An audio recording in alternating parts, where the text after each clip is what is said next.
저는 얼마 전에 뽑힌 중앙선관위원장 최재기라고 합니다. 선관위원장인데 사실 좀 따라다니고 해야 되는 죄송합니다. 제가 지금 맡고 있는 노동조합 지금 파업도 하고 있고 그러다 보니까 미처 다니지는 못합니다. 당직 문제가 왔을 때 제가 그 조건을 이야기를 드렸습니다. 그래서 처음부터 참 다니기는 참 좀 어려운 조건인데 그걸 좀 이해해 주시고 방향만 좀 결정하는데 그런 정도 같으면 몰라도 그렇지 않으면 참 곤란하다 이래 했는데 그 정도 하면 된다 그러더라고요. 그래서 했는데 막상 또 선거 딱 이래놓고 보니 좀 그렇습니다. 좀 거시기 하네요. 저는 우리 대표단 선거가 좀 이렇게 좀 활기차게 진행돼서 대단히 기쁩니다. 진보신당 그 체제로 그대로 해서 좀 나갔으면 싶고요. 지금 이 열기 그대로 좀 살리면은 충분히 성공할 수 있다 그렇게 생각합니다. 그런 자리에 어쨌든 한 단인가 한 다리 정도라도 힘을 보탤 수 있어서 대단히 기쁩니다. 동지 여러분 오늘 토론도 좀 잘 보시고 주변에 여러분들한테 투표하시도록 꼭 여기 계신 분들은 한 10통씩 전화를 좀 돌려주시기 바랍니다. 고맙습니다. 예, 최대한 빨리 진행하도록 하겠습니다. 그리고 오늘 사회를 보실 우리 당원분을 소개시켜드리겠습니다. 전 진보신당 부대표신 김정진 우리 당원님을 소개합니다. 자, 그럼 바로 시작하도록 하겠습니다. 예, 지금부터 진보신당 대표당 선출을 위한 토론회를 시작하겠습니다. 사회를 맡은 저도 김정진이라고 합니다. 진보신당 대표단은 대표 1인과 부대표 4인으로 구성되어 있습니다.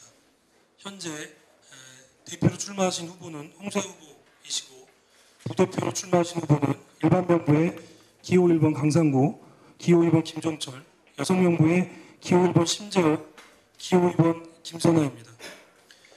오늘 토론 순서를 말씀드리도록 하겠습니다.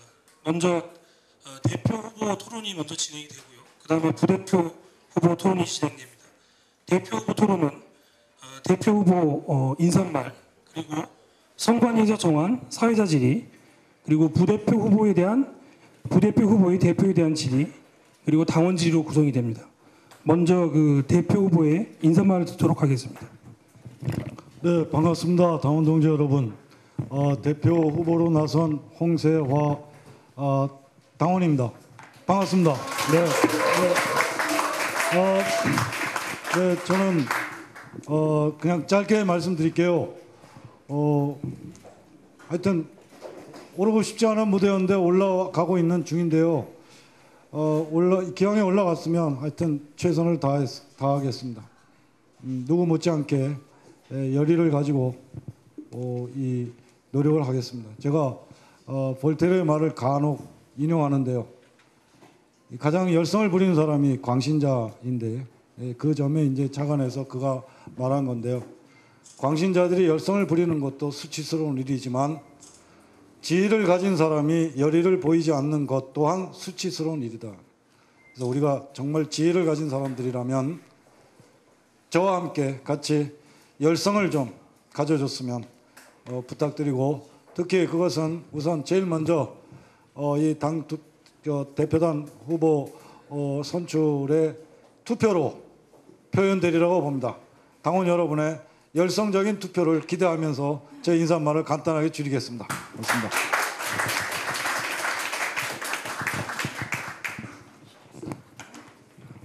다음으로 선관위에서 정한 질의를 대표 후보께 드리겠습니다. 사회자가 질의하도록 하겠습니다. 총 3개의 문항인데요. 대표 후보께서는 1개 문항당 약 4분 정도 범위 내에서 답변을 해주시기 바랍니다. 시간이 30초가 나오면 제가 알려드리도록 하겠습니다. 첫 번째 질문입니다. 9월 4일 진보신당 당대회 이후에도 많은 정세 변화가 있었습니다. 민주당 손학구 대표는 진보 대통합을 제안하였고 민주노동당과 국민참여당도 다시 통합을 위한 논의를 하고 있는 것 같습니다. 또 얼마 전 녹색당은 창당준비위원회를 만들어 녹색그룹의 정치 참여가 본격화되고 있습니다. 한편 시민들의 여론은 안철수 교수에게 몰리고 있고 그 결과 박원순 씨가 서울시장 선거에서 압승한 바 있습니다. 변화된 상황에서 진보신당 또한 능동적으로 대처할 수밖에 없을 텐데요. 후보께서는 당대표가 되신다면 어떠한 세력과 어떠한 원칙하에 연대를 하실 계획이십니까? 네, 우선 저는 이 통합이라는 말하고 여기 지금 제기한 연대라는 또는 연합이라는 두 단어의 그 표현의 차이에 대해서 분명히 할 필요가 있다라고 말씀을 드리고 싶습니다. 계속 뭐 진보 대통합이니 소통합이니 또 이 손학규 대표가 또 진보 대통합 뭐 이런 얘기를 하고 있고 또 혁신과 통합 뭐 이런 이 통합 얘기가 많이 나오는데 여기에 저는 우리로서는 우선 강령을 기초로 하여 통합 논의가 통합이라는 말은 강력을 기초로 해야 되기 때문에 지금 현재 운이되고 있는 통합에는 우리로서는 지금 현재로서는 이 통합하고는 이제 인연이 그리 많지 않다라는 말씀을 드리고 싶고 그 대신에 연대에 대해서는 선거 연합이나 이것은 당연히 유연하게 거기에 대처해 나가는 이렇게 생각을 하고 있습니다.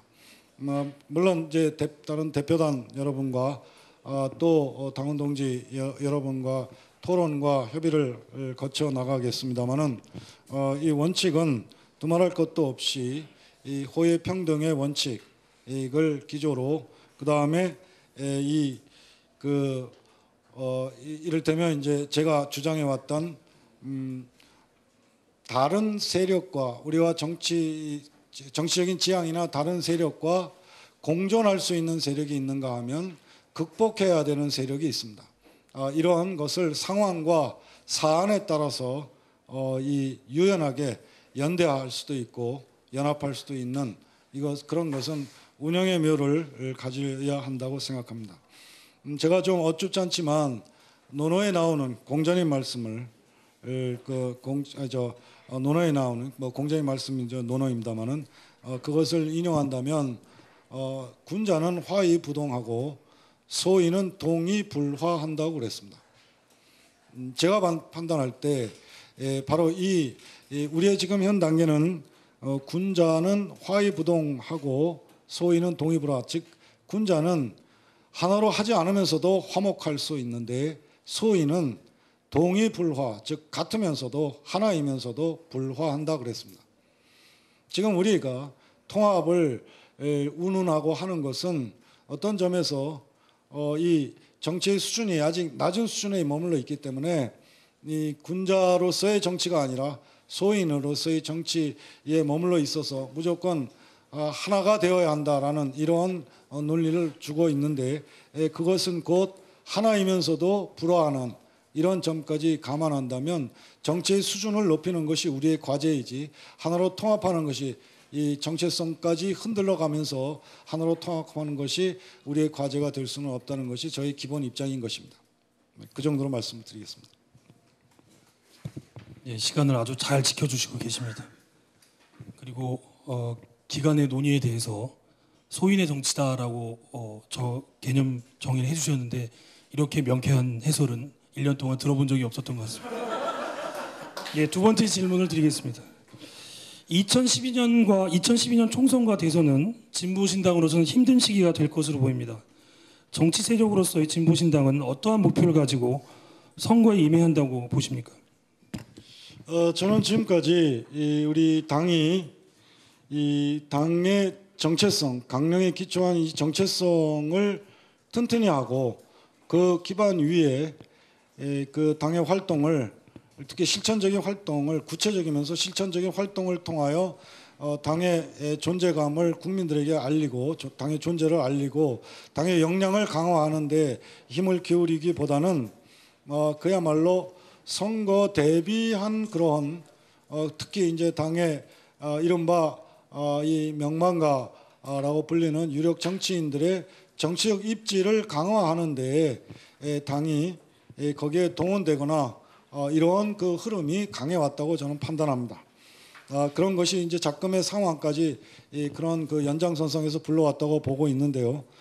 그 점에서 저는 우선 우리 진보신당은 앞으로 당의 정체성을 확립하는 것이 가장 중요한 과제여야 되고 그것은 분명히 장기적인 전망을 우리에게 요구하고 있다 이렇게 생각합니다.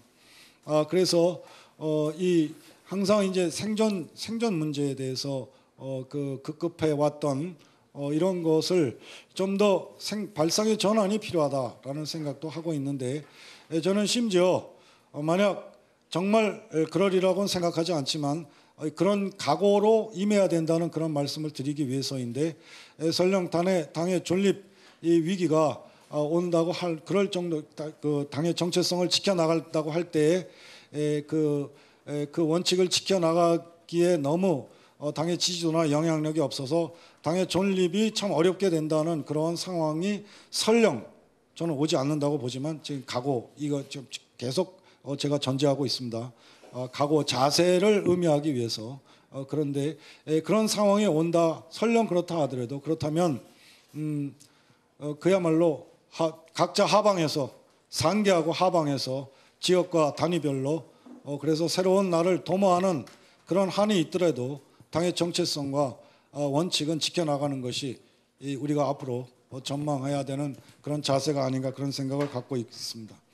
그런 한편으로 그럼에도 불구하고 이 4월 총선은 우리에게 대단히 중요한 변곡점이 되는 그런 시기이기 때문에 그런 전망을 갖고 있다 할지언정 앞으로 5개월 남아 있는 이 총선에 적어도 3% 이를 넘을 수 있도록 총력을 경주할 것이고 저부터 어떤 역할을 이 총선에서 어떤 자리에 어떤 일을 하는 것이 이 3%를 넘기는데 기여할 수 있는지를 따져보고 논의해보고 그래서 이를테면 지역구 출마도 저 자신의 경우 지역구 출마도 그 열어놓은 태로 그것이 더 나은지 아니면 비례대표로 나가는 것이 더 나은지 이것을 다 열어놓고 이 돌파를 하려는 그러한 각오를 갖고 있습니다.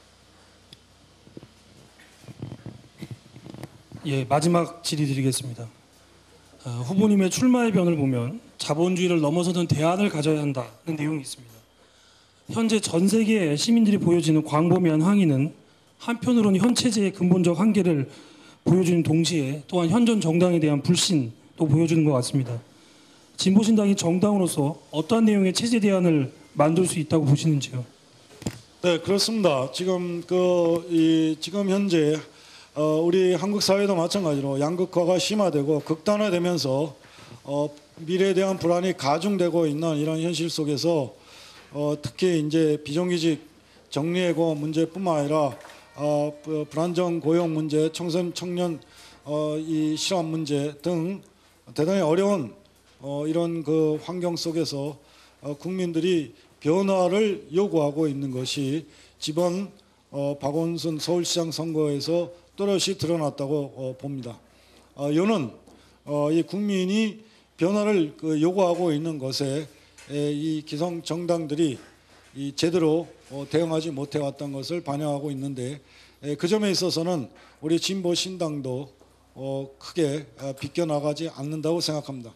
그것은 앞서 말씀드린 바와 같이 당의 정체성에 기반한 그러한 당의 역량을 강화하려고 노력하거나 또 그런 제대로 싸우는 그런 정당으로서의 모습을 통하여 당의 존재를 키워나가기 그런 노력을 제대로 해오지 못했다는 그런 생각을 갖고 있습니다.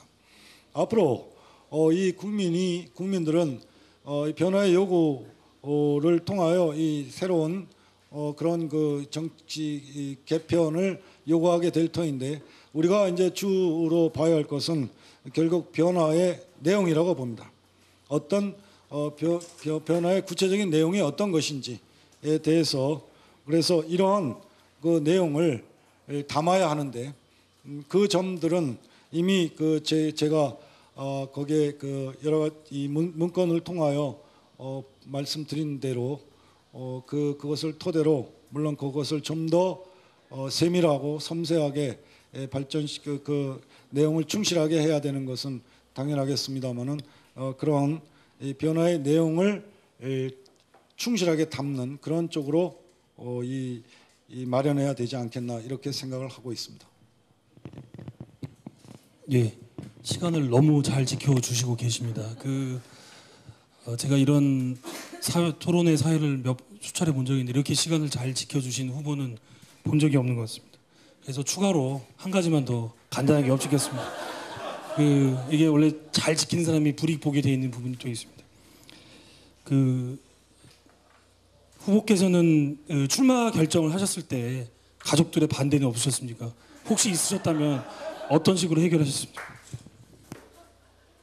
정말 사실 어려웠습니다. 제가 이제 아이가 둘이고 제 처가 근데 제 처가 이 파리에 갔다가 아이들 보러 갔다가 딸이 이제 딸하고 같이 10월 14일 날 같이 귀국을 했습니다. 그 전에 이미 이 마음의 결정은 난 뒤였고 그래서 온 뒤에 그런데 이제 이것까지는 뭐 그렇게 같이 알 필요는 없어 이해까지는 안 하는 것이 좋을 것 같습니다만은 아무튼 이 지금은 뭐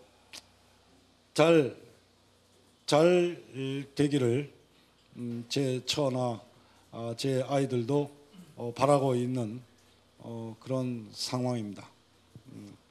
뭐 잘 되겠죠.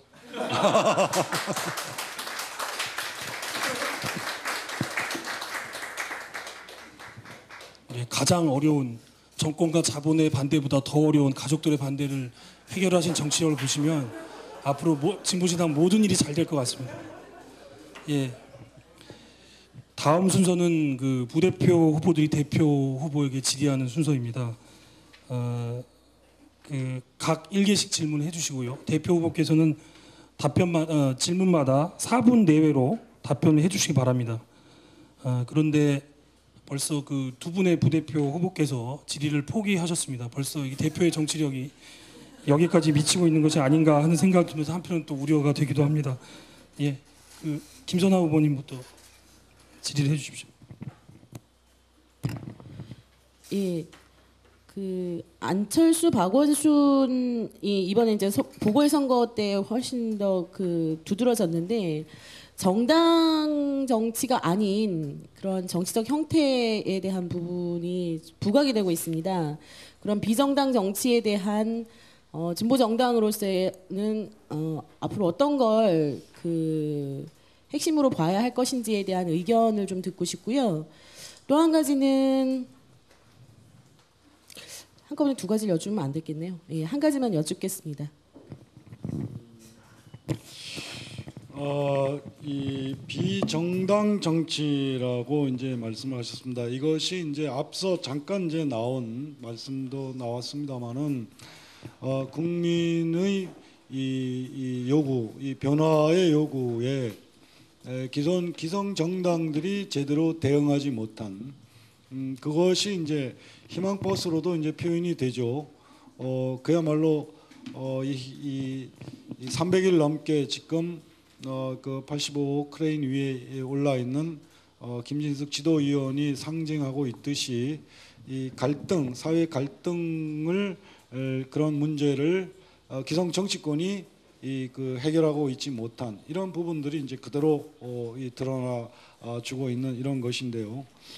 이럴 만큼 기성 정치가 이 국민의 요구나 갈등을 사회 통합이나 갈등을 해소하지 못하고 있는 이런 현실에 바로 이제 지금 말씀하신 안철수 박원순과 같은 그런 그렇게 대표되는 비정당 정치에 대한 그러한 요구가 국민들 사이에서 나왔다고 저는 생각을 합니다.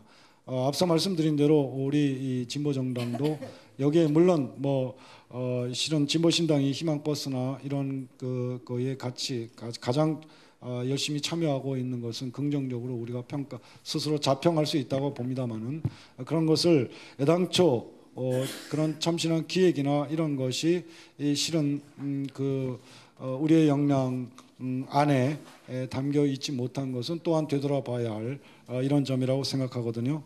결국 이러한 것은 앞으로 우리가 어떻게 돌파해야 할 것이냐라는 점에서는 역시 이 문화적인 발랄함이랄까, 어떤 참신한 기획력이랄까, 이런 것이 우리에게 요구된다고 저는 생각을 합니다. 그래서 기존의 정당 정치의 그런 어떤 그 범주에 머물러 있었던 이 발상들을 전환할 수 있는 그런 기획력들, 이런 것들 우리에게 요구되고, 또 앞서 말씀드린 것입니다만은 특히 그렇게 안철수, 박원순으로 대표되는 그런 정치의 그 변화의 요구, 여기에 우리는 변화의 내용을 말하자면 추구하고, 내용을 담기 위해서 모색하고 노력하고, 또한 거기에 따라서 행동하는 이런 자세가 우리의 길이 아닐까 이렇게 생각합니다. 예, 혹시 보충해서 질의하실 게 있으신가요? 강상구 후보께서 보충해서 질의하실 게 있으시답니다. 방금 강상구입니다. 방금 답하신 문제와 관련해서요. 안철수, 박원순 현상이 비정당 정치에 대한 요구로 드러난 건 맞습니다. 맞는데 저는 안철수 씨 같은 경우에는 두 가지 상황이 섞여 있다고 생각합니다. 하나는 새로운 정치에 대한 요구일 수 있을 테고요. 또 하나는 안철수라는 사람이 참신함도 있긴 한데 신자유주의가 추구하는 전형적인 인간형입니다.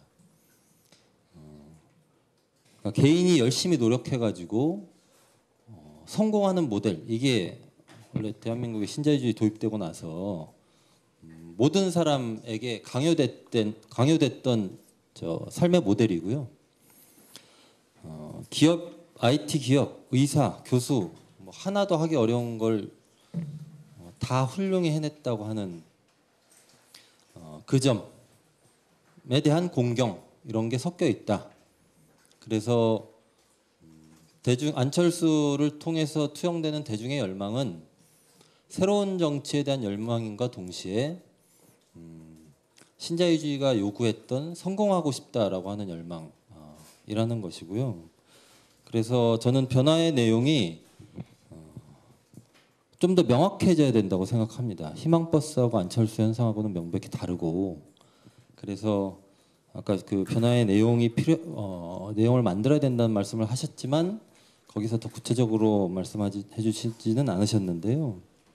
이게 워낙에 뻔한 답을 요구하는 것일 수도 있지만 그 변화의 내용과 관련해서 우리가 잘못하면 저희는 참신한 정치를 요구하는 대중의 요구가 우리의 주장을 받아들이지 않는 방향으로 갈 수도 있다는 측면에서 이 내용에 대한 대강의 방향, 이런 걸 좀 말씀해 주시는 게 필요하다, 이렇게 생각합니다.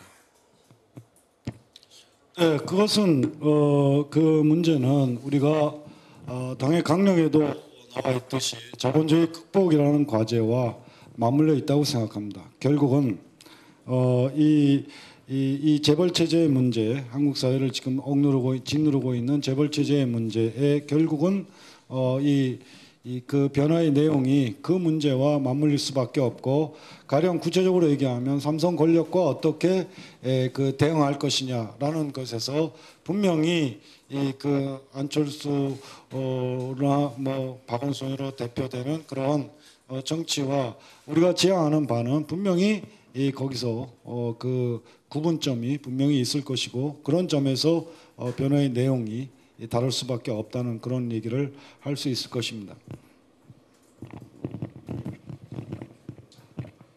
예, 질문은 아주 길었는데 답변은 아주 간략하게 잘 해주셨습니다. 예, 다음으로 심재욱 후보님. 예, 대표 후보님 출마변과 공약에서 자본주의 극복이라는 얘기가 많이 나옵니다. 그리고 진보신당을 재벌 등 기존 권력에 맞서 싸우는 정당인과 동시에 노동자, 경영권 쟁취 등의 새로운 의제를 던지는 정당으로 만들겠다라고 말씀하셨습니다. 근데 이제 저희가 그런 경험이 좀 몇 가지 있지 않습니까? 그러니까 재벌 반대, 삼성 해체 뭐 이런 얘기 해왔지만 이것이 이제 그 당연한 구호가 아니라 이게 실천적으로 정당의 정치 활동으로 어떻게 나타나야 되는지 좀 구체화되어야 한다라는 좀 생각이 들고요. 지난번에도 그 삼성 노조 설립 지원 센터라고 하는 거를 만들었지만 실제 이게 실천적인 이 사업이 없었습니다. 그리고 당연히 성과도 없었던 건데 이게 이제 당연한 의제로서만 제기하는 것조차도 물론 의미가 있겠지만 이것을 보다 더 정치적으로 이 활동을 좀 강화하는 방안이 구체적으로 뭐가 있겠는지 말씀을 좀 듣고 싶습니다. 네, 그 삼성 노조 예를 들어서 삼성 노조 설립 지원센터가 있다는 얘기를 저는 최근에 알았습니다. 근데 그만큼 이 그냥 간판만 달아놓고 이 기존의 당 지도부가 간판만 달아놓고 거기에 제대로 어떤 이 집중을 제대로 하지 않았다는 그런 하나의 그 예가 제가 실은 그게 한 1년 가까이 되나요? 조성수 그 당시 대표를 만났을 때 강력하게 주문했던 요청했던 것 중에 하나가 삼성과의 싸움을 본격적으로 제대로 보여달라라는 것이 거기에 있었는데 아마 그런 요청을 한 것이 어떤 식으로 어떤 반영된 것이 아마 삼성 노조 설립 지원센터일 것 같은데 그런 요청을 했던 저도 요 며칠 전에 알았거든요. 그 얘기는 그야말로 간판만 걸어놓고 별로 활동을 하지 않았던 이런 것을 그대로 증명하는 것이 아닌가 이렇게 생각합니다. 그만큼 그 동안에 실제로 제대로 싸우는 정당으로서의 모습을 보여주기보다는 뭐 계속 나온 얘기입니다만은 통합을 뭐 어떻게 하냐 이런 정치공학 또는 선거공학적인 관심이 주된 것이었지 실제로 그 해야 할 일을 제대로 하지 않은 것을 또 반영하는 것이라고 보거든요. 그런 점을 좀 차이가 있게 해야 된다는 것이고 이 부분은 물론 이 당 대표단 여러분과 또 시도당 위원장 새로 위원장들 그 다음에 당원 동지 여러분하고 같이 토론할 것입니다만은 저는 예를 들면 삼성 권력과의 싸움을 본격적으로 구체적으로 보여줘야 하고 그것은 우리 자신부터 시작해야 된다. 예를 들면 우리 자신부터 우리 당원들부터 삼성 불매를 명확하게 실천해 나가자라는 얘기도 하고 싶은 것입니다.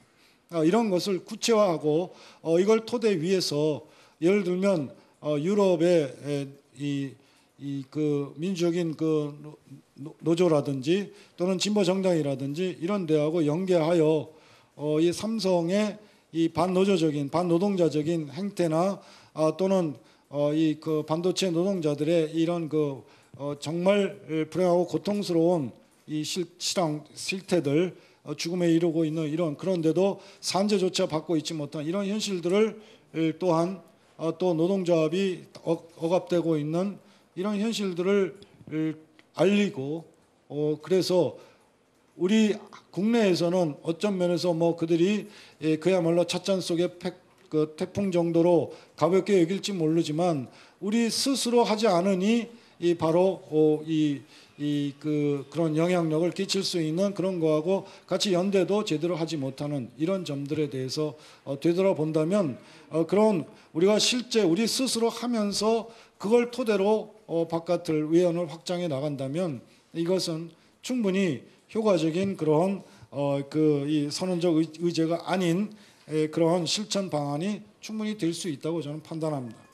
이거는 우리가 실천 방안이나 이런 거를 찾지 않아서 그렇지 또 찾아도 거기에 집중하지 않아서 그렇지 그 생각이 딴 데 있었기 때문에 저는 그렇게 생각하고 싶습니다. 보충해서 질의하실 게 있으신가요? 네, 이상으로 부대표 후보들의 질의 시간을 마치겠습니다. 다음은 당원 질의 순서입니다. 당원 질의는 인터넷 게시판 페이스북을 통해서 선관위에서 질의를 받아서 그중에 3개를 선택했습니다. 각 질문마다 4분 내외로 답변을 해주시기 바랍니다. 첫 번째 질의입니다. 청소년 당원들이 질의한 내용인데요. 되도록 그 질의 내용을 그대로 읽겠습니다. 저희가 가감하지 않고요. 진보신당은 당강령 29조에 나와 있듯이 청소년을 위한 정당입니다. 당대표단에 출마하신 후보님들의 청소년에 대한 관점과 정책이 궁금합니다. 또한 진보신당은 청소년을 위한 정당이기도 하지만 동시에 청소년에 의한 정당이 되어야 합니다. 그러나 경제적 자립도가 매우 낮은 청소년 계층의 특성상 많은 청소년 당원들이 당비 미납을 이유로 당권을 행사하지 못하는 실정입니다. 이에 대한 대책을 포함한 청소년 당원의 정치권 보장 방안을 질의합니다. 정치권 이 문제는 지금 제가 파악하기로 가령 실업을 하게 된 당원인 그 취업을 이제 놓치게 된 당원들에게 당비를 내는 것을 유예하는 것으로 알고 있습니다. 그러니까 이것을 같이 같은 것을 적용하여 지금 뭐 청소년들이 실제 경제 활동을 하고 있는 것도 아니라면 그렇다면 또 대학생하고도 또 조금 차별성을 두어서 지금 현재 최소 당비 월 2,000원을 허용하고 있는 것으로 알고 있는데 이것까지 이를테면 그 실업된 사람과 마찬가지로 그걸 유예할 수 있는 이런 것은 충분히 우리가 협의해서 내놓을 수 있다고 봅니다.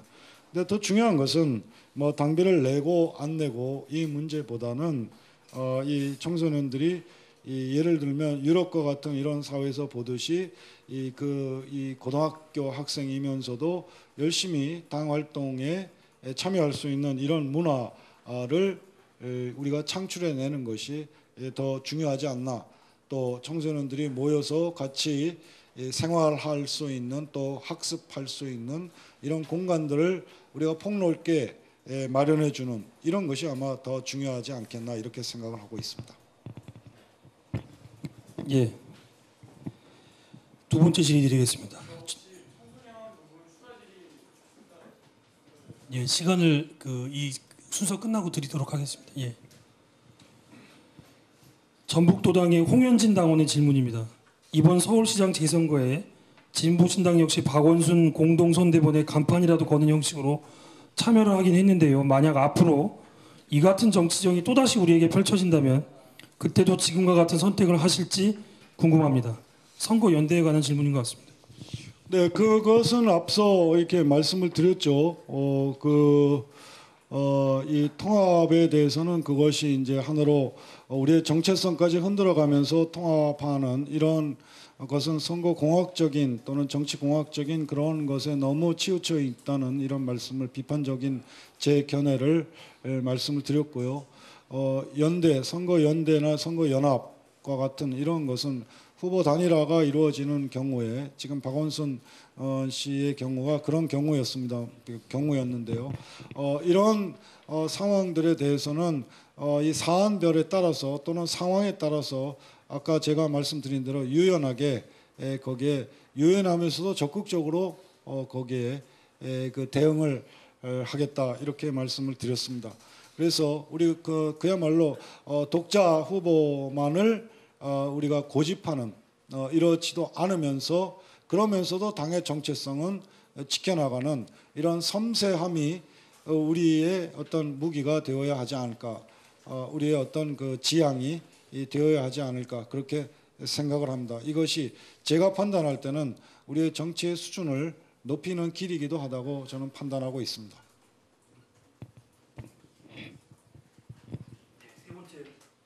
세 번째 질의입니다. 아이디 지구별 유목민 당원의 질의입니다. 중앙당 홈페이지 개선과 관련된 질문과 부탁을 2기 대표단과 3기 대표단이 했었지만 결국 대답은 홈페이지 개선 비용이 만만치 않아 현실적으로 참 어렵다, 안타깝게 생각한다 였습니다. 지금 우리의 주 지지 세력은 20대에서 40대이고 이 세대들은 인터넷과 SNS에 매우 능통하고 이를 통한 소통이 대세를 이루고 있습니다. 전 그 어떤 사업보다 인력 충원보다 중요한 것이 홈페이지 개선이라고 생각합니다. 지금은 조중동 없이도 얼마든지 여론을 주도할 수 있고 얼마든지 당을 알릴 수 있다고 생각합니다.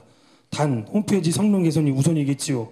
총선 대선에 앞서 당이 생존을 하기 위해선 일반 시민들과의 소통을 확대할 수 있는 방법을 찾아야 하고 그 기반이 당연히 홈페이지 개선이라 생각합니다. 홈페이지 개선에 대한 후보님들의 생각을 밝혀주시고 이를 공약으로 만들 생각은 없으신지 궁금합니다. 이것도 저한테 던진 질문인가요? 네, 알겠습니다. 네, 공부를 많이 하겠습니다 앞으로. 네, 사실 이 홈페이지는 우리 당의 말하자면 얼굴이라고 할 수 있는데요. 온라인상의 얼굴이라고 할 수 있겠죠. 그리고 지금 여기 이제 이 비용 말씀을 했는데 그런 뭐 제가 이제 구체적으로 그 내용에 대해서는 앞으로 이제 살펴봐야 되겠습니다만은 얼마나 많은 비용이 들고 그런지 그렇게 많이 부담되지 않는 것이라면 저는 적극적으로 이 홈피를 개선하는 데에 이 힘을 기울이겠습니다.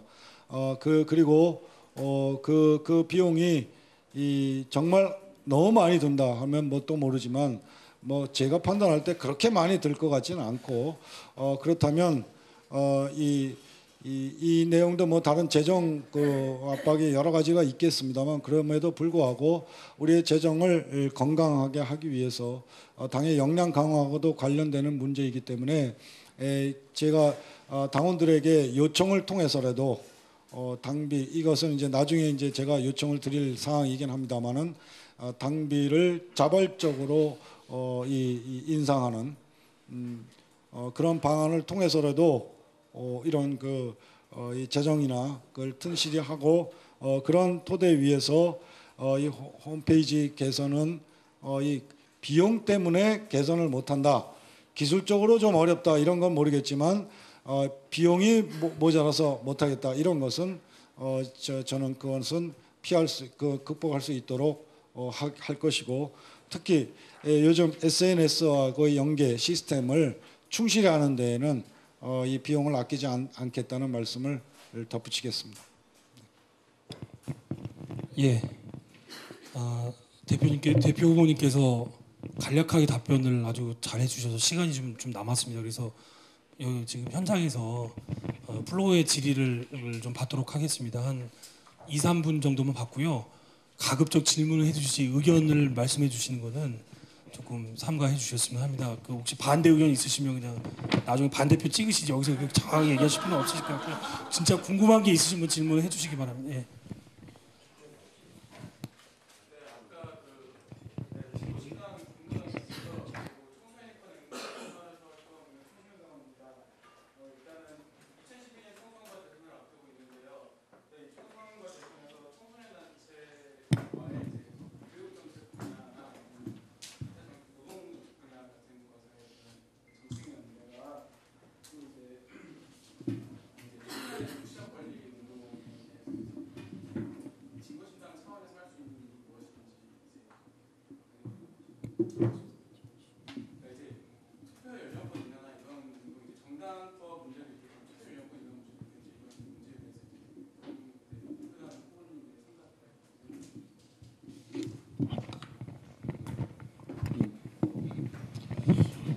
제가 사실 솔직히 이건 뭐 자랑은 아닙니다만은 한국의 교육 문제, 특히 청소년 인권 문제라든지 이런 것에 나름대로 같이 참여를 해왔고 적극적으로 해왔다고 자부합니다만은 실제로 교육 문제와 관련해서 지금 청소년들이 여러 방면에서 워낙 고통을 받고 있고 이런 현실 속에서 이 총선을 앞두고 총선 과정이나 또는 대선 과정에서 이 지금 질문하신 그 당원 동지의 그 품은 뜻대로 청소년 단체나 이들과 같이 연대해서 활동을 해나가는 것은 너무나 당연히 우리가 해야 할 일이고 지금 뭐 예를 들면 그 여러 가지 지금 그 대학 입시에 대한 문제라든지 또는 청소년 인권 문제라든지 이런 단체들이 있는 것으로 알고 있습니다. 그들과 당연히 아주 밀접한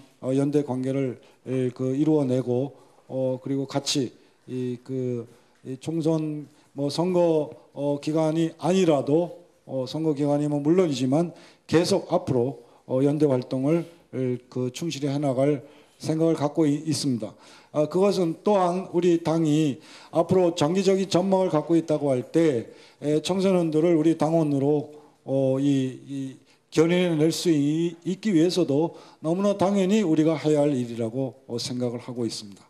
뭐 투표율 지금 19세로 되어 있는 이 투표권 이것을 19세로 되어 있는 것을 18세로 줄이는 요구라든지 이런 걸 우리가 당연히 요구해야 할 것이고 그런 것도 청소년 단체들과 함께 힘을 합쳐서 적극적으로 해나가는 것 너무나 당연한 우리의 당의 정체성이 바로 그런 것이기 때문입니다.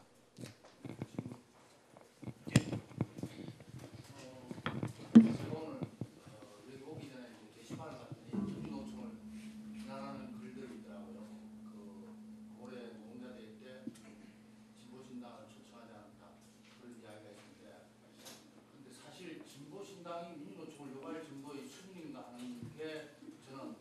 지난번 우리 당대회에서 느꼈던 거거든요.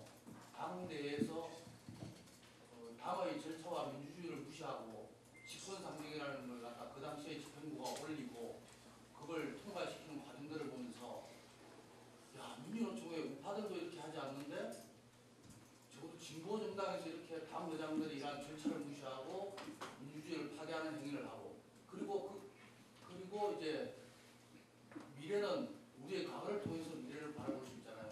근데 당 대표단 선거에서 그러한데 함께했던 분들이 이제 대표단 또 후보로 다수가 출마하는 걸 보면서 또 대표 후보님의 글을 읽으면서 느꼈던 감동 속에서 제가 느끼는 또 우려는 과연 이상만으로 이것을 정치는 현실이잖아요. 현실에서 이것을 돌파해낼 수 있을까? 그리고 그 대표 후보께서는 이러한 당의 현실에 대한 문제와 인식을 어떻게 가지고 계신지 그 점이 저는 궁금합니다. 그건 앞서 이 현실에 대한 저의 그 인식, 그건 현실이란 언어에 대한 인식의 상에도 지금 질문하신 당원 동지와 좀 차별이 차이가 있는 것 같습니다. 저는 이제 현실이란 말이 갖고 있는 의미가 크게 둘로 나누어진다고 보는데 하나는 우리가 피할 수 없는 현실이라는 현실이 있고 또 하나는 우리가 고쳐야 할 현실이라는 그 현실이 있다고 봅니다. 그런데 적어도 우리가 진보를 말하고 진보 정치를 말하는 세력이라면 그 현실이라는 단어에서 언어에서 우리가 어쩔 수 없이 받아들여야 할 현실이라는 것보다는 이 고쳐야 할 현실이라는 그런 의미로 이 현실을 이라는 언어를 우리가 더 강하게 가져야 된다고 보거든요. 근데 진보와 진보 정치를 말하는 사람조차도 이 현실 인식 또 현실이 이러니까 이런 식으로 현실 논리에 너무 깊이 거기에 치우쳐 있다는 생각을 갖고 있습니다. 물론 지금 질문하신 이 당원 동지의 우려나 이런 것을 제가 모르는 바 아니고 그렇지만 그것을 고쳐 나가는 이 과정들 끊임없이 고쳐 나갈 수 있다고 우리는 보기 때문에 진보에 몸을 담고 있다고 저는 판단하고 있습니다. 그런 한편으로 그런 저에 대한 이상만 갖고 이 현실에 대한 이런 말씀도 충분히 저는 이해를 하고 있고 그럴 이 위험이랄까 이런 것 저도 저라고 뭐 그걸 느끼지 못하겠습니까? 그렇지만 그런 문제들도 우리 이제 새롭게 출발한다는 그런 시점에서는 좀 더 아까 말씀드린 대로 현실 논리에 너무 치우치지 말고 이걸 고쳐야 할 현실이라는 그런 현실을 그런 쪽으로 좀 받아들여 주시고 같이 이 극복할 수 있었으면 하는 바람을 제가 질문하신 당원 동지께 당부드립니다. 예, 마지막으로 한 번만 받겠습니다. 선관위원장님께서는 질의하시면 안 될 것 같습니다. 선거의 공정성을 위해서. 예, 그러면 질의하실 분이 없는 걸로 보고 이 순서는 마치도록 하겠습니다. 그 선관위원장님께서는 따로 끝나시고 대표님 나가실 텐데 질문 해주시기 바랍니다. 예, 이것으로 그 대표 후보 토론은 저는 끝났습니다. 마지막으로 대표님 간단한 마무리 발언 듣고요. 5분 쉬고 부대표 후보들 토론을 하겠습니다. 또 모두 발언 있고 또 마무리 발언 있고 그다음에 또 무슨 간단한 인사말 있고 이게 참 간단치 않군요. 네.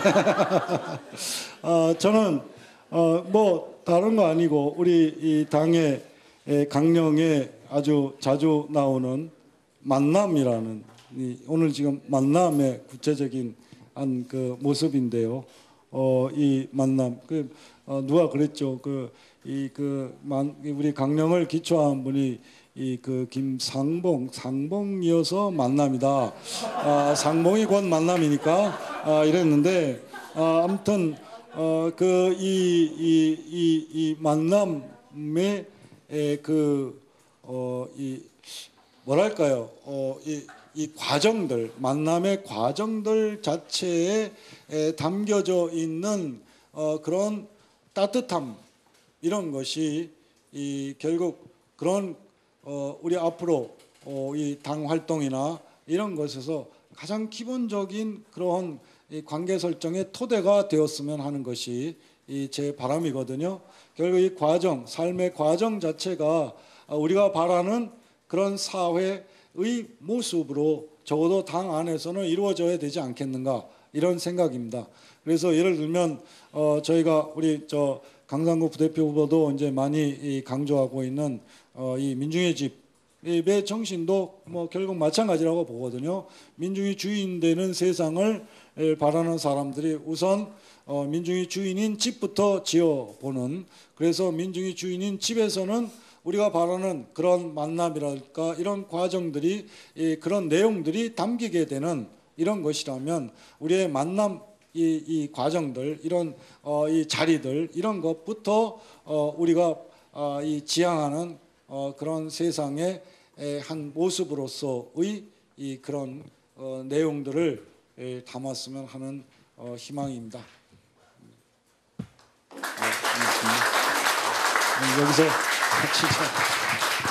여기서 광고 말씀 하나 드리겠습니다. 11월 19일 오후 7시 반 프란치스코 회관에서 홍세화, 변영주, 한준영 등이 참가하는 진보 토크쇼가 있습니다. 여기 오신 분들은 그때도 꼭 참석해 주시기 바랍니다. 5분간 쉬고 부대표 후보 토론을 시작하겠습니다.